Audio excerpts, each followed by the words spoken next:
ইরানের নাতাঞ্জ পারমাণবিক কেন্দ্রের হামলার পর ইসরায়েলের দিমোনা পারমাণবিক গবেষণা কেন্দ্রে ইরানের পাল্টা ক্ষেপণাস্ত্র হামলার চাঞ্চল্যকর খবর এবং এর ফলে সৃষ্ট ক্ষতি ও আন্তর্জাতিক প্রতিক্রিয়া নিয়ে আজকের এই বিশেষ প্রতিবেদন।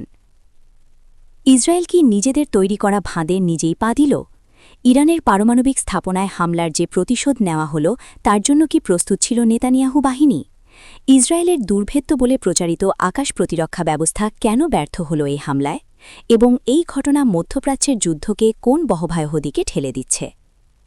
চলুন আজকের প্রতিবেদনে আমরা এই প্রশ্নগুলোর উত্তর খোঁজার চেষ্টা করি এবং যুদ্ধের ময়দানের সর্বশেষ পরিস্থিতি সম্পর্কে বিস্তারিত জানি।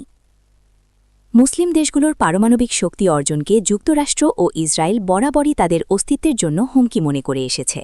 পাকিস্তানের পারমাণবিক শক্তিধর হওয়া তাদের জন্য একটি বড় মাথা ব্যথার কারণ।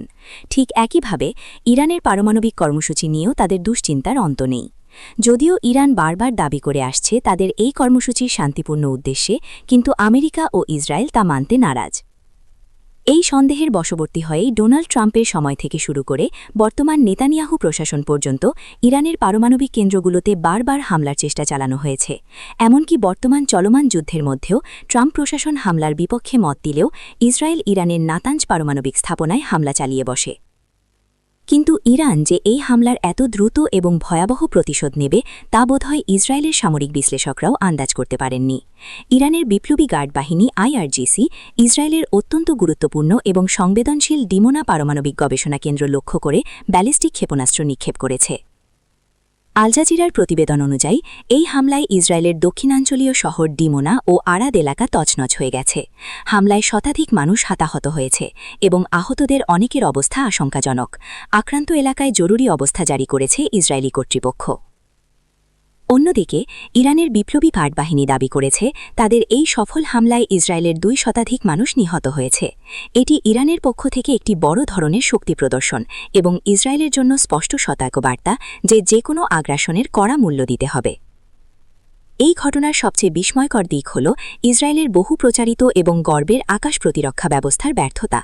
ইসরায়েলি সামরিক বাহিনী IDF-এর এক মুখপাত্র স্বীকার করেছেন যে হামলার সময় তাদের প্রতিরক্ষা ব্যবস্থা সক্রিয় থাকলেও শত শত কেজি ওজনের ওয়ারহেড যুক্ত 2টি শক্তিশালী ব্যালিস্টিক ক্ষেপণাস্ত্রকে আটকাতে তা ব্যর্থ হয়েছে এবং ক্ষেপণাস্ত্রগুলো সরাসরি লক্ষ্যে আঘাত হেনেছে।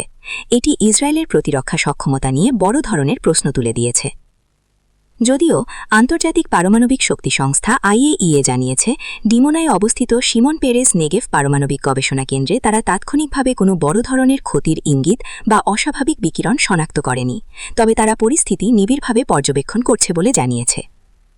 এই হামলা প্রমাণ করে যে ইরান আর কোনোভাবেই ছাড় দেওয়ার মুডে নেই।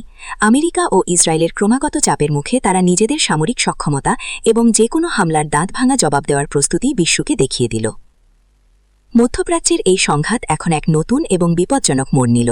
পারমাণবিক স্থাপনাকে লক্ষ্যবস্তু করার এই প্রবণতা পুরো অঞ্চলকে এক ভয়াবহ এবং দীর্ঘস্থায়ী যুদ্ধের দিকে ঠেলে দিতে পারে, যার পরিণতি হতে পারে অকল্পনীয়।